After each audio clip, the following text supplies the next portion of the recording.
Okay, so we're a week into thermo, and that means it's time to talk about heat.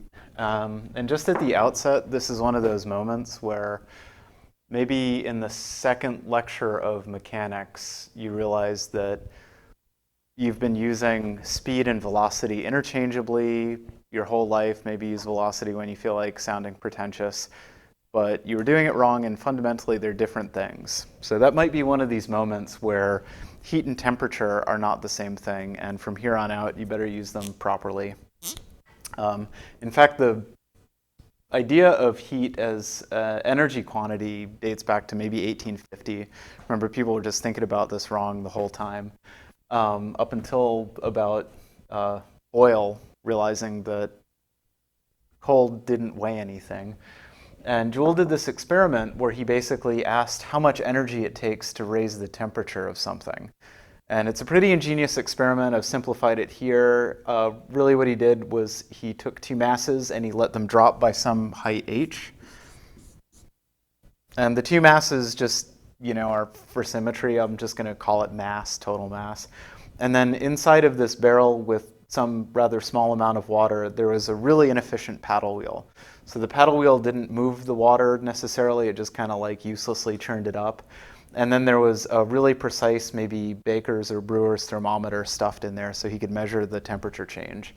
And the nice thing about this is that, from mechanics, again, m being the total mass that's being dropped, not the mass of the water, the total mass of these two things. The gravitational potential energy that these masses lose as they fall by h is mgh. And then he said, well, energy is conserved, so I'm going to put this into the thermal energy of the water. And we're just going to call the thermal energy of the water Q, because we really haven't used Q a lot. I don't know why that choice was made.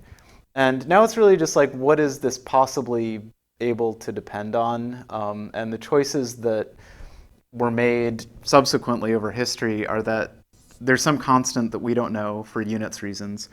And then what I care about is the mass of the water. So this big M would be the mass of the falling masses. And this little m, mw, basically if I double the amount of water in the barrel, I'm going to double the amount of heat energy it has at some particular temperature. So really what we care about is to split off this m. And then secondly, this depends on the change in temperature. So you could just imagine this is a postulate for now, the heat energy with some funky unknown constant. You can go back and kind of rigorously show when this works and when this doesn't work, and we'll do a little bit of that. But the important part is that this is energy, specifically gravitational potential energy, and this is energy, what's now from here on out known as heat energy. This is just a convenient way of keeping track of it and realizing it that if you have something at some temperature, but twice as much of it, it's got twice as much heat. So it would take twice as much energy to heat up or cool down. And this is a bit of an approximation. So because these are both energy, what this experiment does is basically equates them. So we're losing this and we're dumping it into that. So in this particular experiment, so there are other things that could happen. We'll get to the second law of thermodynamics and the first law of thermodynamics, actually. In this particular experiment, we're taking gravitational potential, we're dumping it into heat. So we have the falling masses times g times h equals this thing times the mass of the water, and then we heated stuff up a bit. So let me put some Joule-like numbers down there, and we'll get a number that kind of like seems familiar to you probably. So suppose, and I don't know how close this is. I've seen a sketch of the original experiment, so I think this is probably pretty close.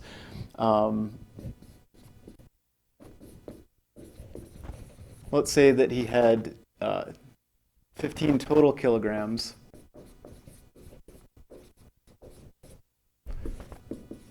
And they dropped by 10 meters. And he measured, and you can see why he needed a fancy thermometer. I mean, 10 meters is like pretty tall, 15 kilograms is a fair amount of weight, and basically recorded a third of a degree Kelvin. So I start plugging in numbers, and what I would get is this constant C. So sorry, one more. this all happened in 1 kilogram of water. So now we have enough. Okay, so we have mgh equals C, this thing that we'll call specific heat eventually, delta T. And that would be 15 kilograms, 9.80 meters per second squared, 10 meters drop. C is the thing we don't know. This is 1 kilogram, and we raise our temp by 1/3 of a degree Kelvin. So this is, there's a temptation to cancel the kilograms there and there. I'm not going to do that because I know that's joules. So that's about 1470 joules on this left-hand side. So that's the energy that we put in. And the energy that we put in raised 1 kilogram of water, 0.35 degrees. So this is our constant that basically tells us how much energy we need to put in to heat up water, kgk. And this, it's about 4,200 in my units. It's really 4186 if you did this really well.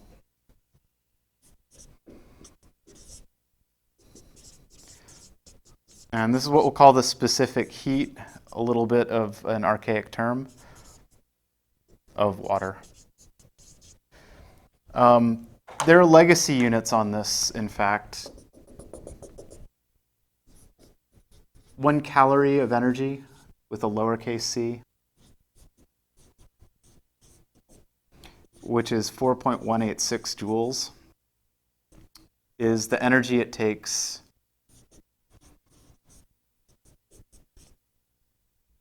raise a gram by a degree.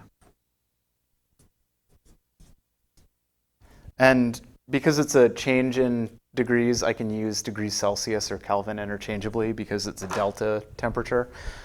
So this is what's called the specific heat, but the really important thing, and this is the basis of the entire suite of problems we can do called calorimetry problems, is that we're putting energy in whatever form possible, and we're getting a resultant change in temperature. Right? So heat is not temperature, heat is a form of energy. And we'll just add it to like the pantheon of energies, and it's conserved. Okay, so a really extreme and kind of goofy problem to really highlight that is, let's say that I have an alien death ray. We'll just call it some complicated electromagnetic device.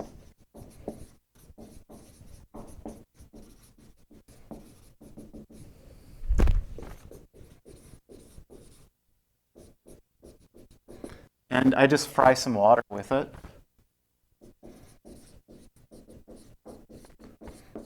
And I see that it's drained 10,000 joules from its battery pack. How much did I heat up the water?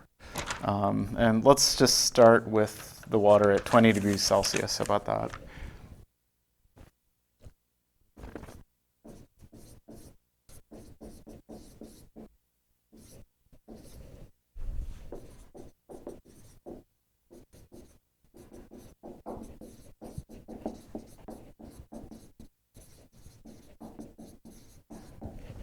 Right, so stripped of the details, this is really what's going on with specific heat, is that it's the conversion in between energy and temperature. So I have 10,000 joules in my alien death ray, and basically what I'm going to do is turn that into a delta T. So C, M, water, because it just happens to be water. That would be the specific heat of water, thing we just figured out, and then delta T. So 10,000 joules, we just figured that out. That's, I'll use the right, hyper precise version, the 4.186. So we could do grams because we got grams. I'm always going to do kilograms. So it takes 4,180 when possible, 4,186 joules to raise 1 gram or 1 kilogram of water 1 degree Celsius or Kelvin. So the degrees C or K could be there because, again, we're talking about changes in temperature. Okay, because you put in kilograms, I'm going to put in kilograms. And then delta T is almost what we're trying to figure out. And then math happens, and I get delta T is about 4.77, canceling what needs to be canceled, joules, joules, kilograms, kilograms, Kelvin. And that's changing, so that would be delta T is T final minus T initial, which is T final minus 20 degrees Kelvin. So really T initial is 4 degrees greater than that, or 24.8. Okay, so alien death ray, 10,000 joules, increase the temperature of the water by 4 degrees Kelvin, or about, 8 degrees Fahrenheit, if you're used to that. So again, this is the really important part, is that now if you have this constant C, you can convert heat to energy, convert heat to temperature.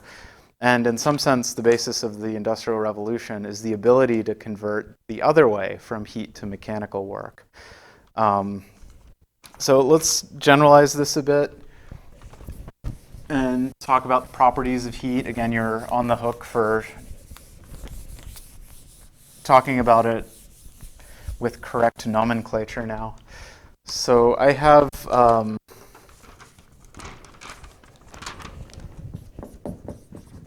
heat. And we're going to denote it with the symbol Q. And really what it is a non-absolute term. It's got units of joules in SI, because it's energy. And there should be a delta there, like every single time you ever see heat, it should be thought about as change in heat or heat flow from A to B. But we get tired of writing that, so we'll just kind of generally say that only changes in heat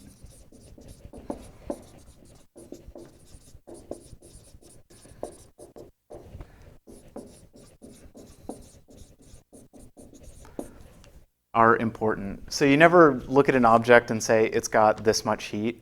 What you say, if you do things right, is you say this amount of heat has flowed out of the object or flown into the object. And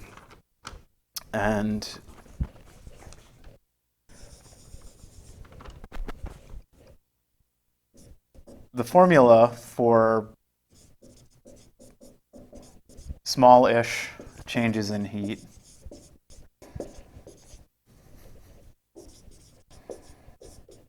and this is for solids and liquids. We'll deal with gases separately because there are many different ways to change the heat going into or leaving solids and liquids, is exactly what we did with water. So we'll have the specific heat times the mass times delta T. Okay, so this isn't a formula like, for instance, Newton's second law, which really works. This is more of an approximation.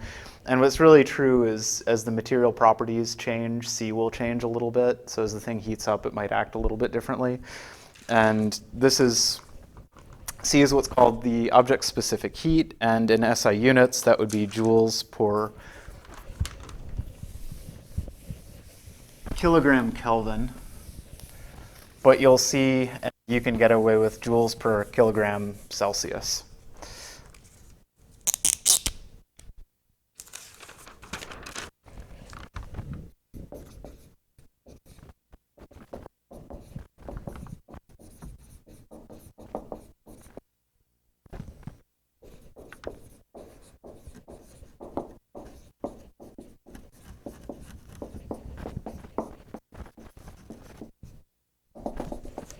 And we'll do a quick example.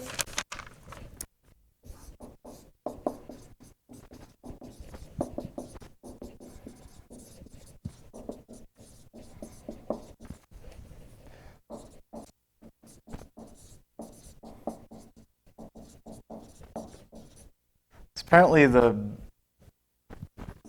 most number of edits on a Wikipedia page ever is British and American English speakers changing the spelling of aluminum to aluminium and back. It's happened like 40,000 times or something like that. And let's be uncreative. Let's heat up a 2 kilogram aluminum bar and change its temperature by 2 degrees Celsius. And we'll note, don't ask me how, but we'll note that it takes 3,600 joules to do so. And what we want to do is find the specific heat of aluminum. So the real caveat on the specific heat formula is that don't use it for 50 or 100 degrees Kelvin. Use it for like 2 or 10 or 20 or something like that.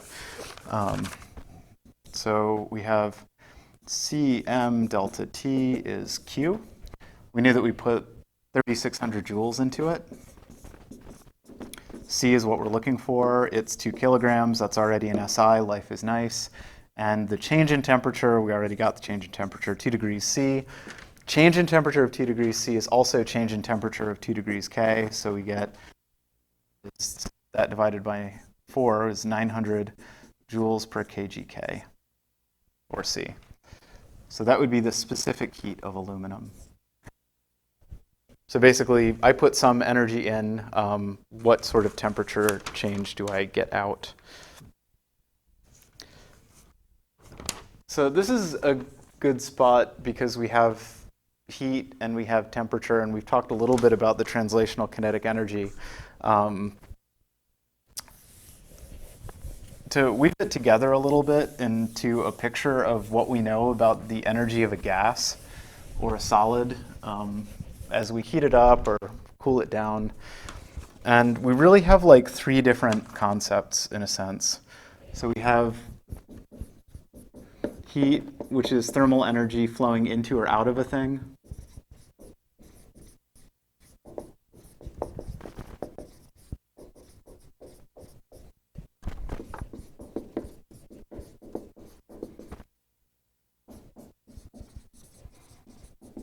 We have temperature, which is a measurement, although they don't have the same units. It's just related to mathematically.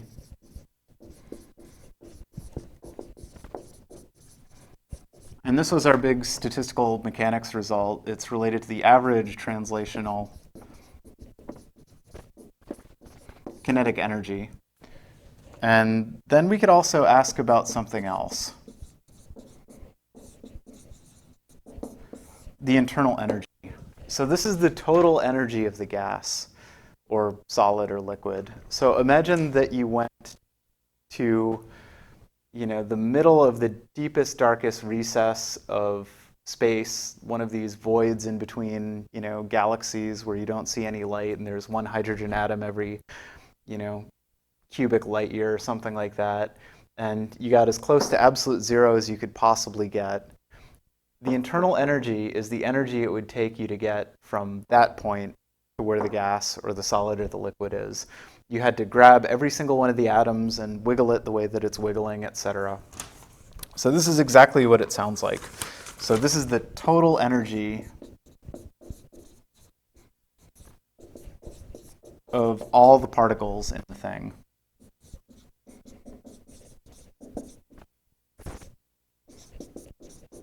And by thing, I mean the system of solid, liquid, or gas. So my question to you guys, and you won't respond, of course, is what's the difference in between these two things, aside from just the units? What do I have with temperature? What's temperature measuring that's not encompassed in internal energy? And this is, in a sense, what the specific heat tells us. It fills in this gap. So the translational kinetic energy is everything that a monatomic ideal gas has.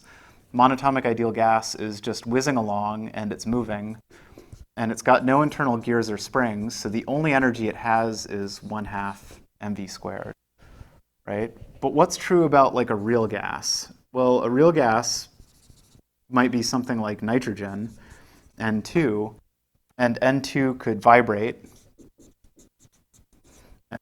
the energy of vibration is 1/2 spring constant K, delta R squared. And it could rotate, so it could have the energy of rotation. And I know that's 1/2 I omega squared, so that would be how fast it's spinning. And in fact, it could rotate if it's just like two masses on a stick. It could rotate in this direction and have energy, and it could rotate in that direction and have energy. If it rotated like that, probably wouldn't have that much energy. But, long story long, the point is that the second I talk about something that's more complicated than a monatomic ideal gas, i.e. point particles, I can have different forms of energy. And that's the difference in between internal energy and temperature. So this measures the energy of just translational motion, but internal energy got everything else in it. Okay. So what we can say is, if you're a monatomic ideal gas, those are equal. And you can calculate that either directly with our StatMech result, or you can use the specific heat.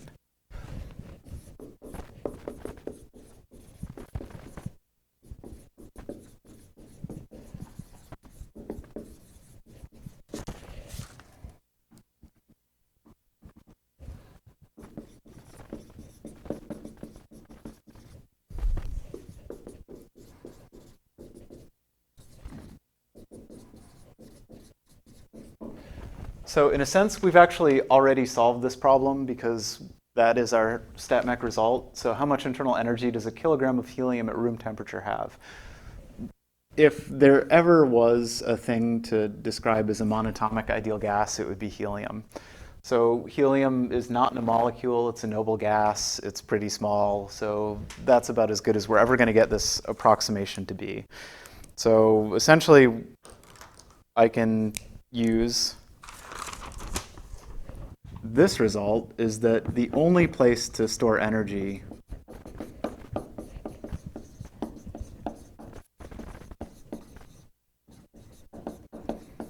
in helium, at least, is kinetic energy translational.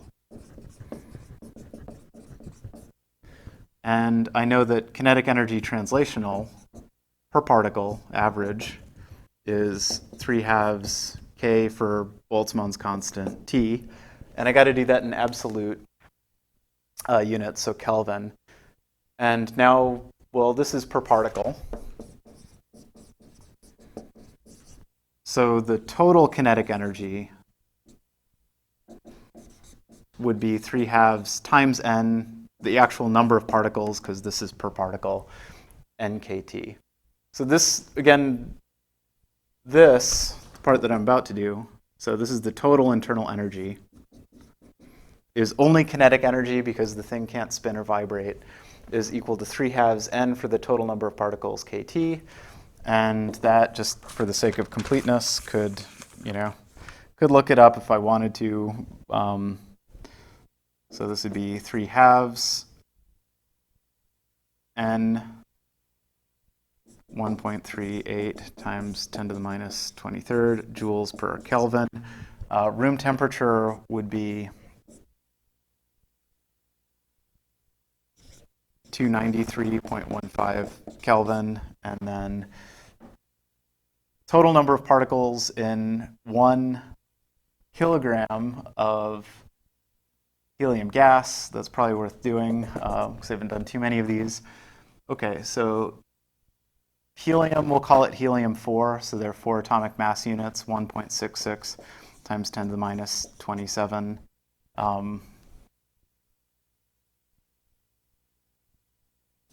Kilograms per nucleon, essentially, per atomic mass unit. So this would be the number of kilograms per helium, and that's like 6.4. Let me just double check that. 6.64.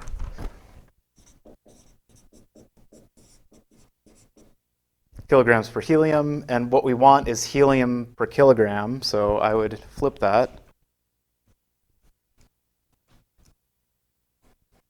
And I would get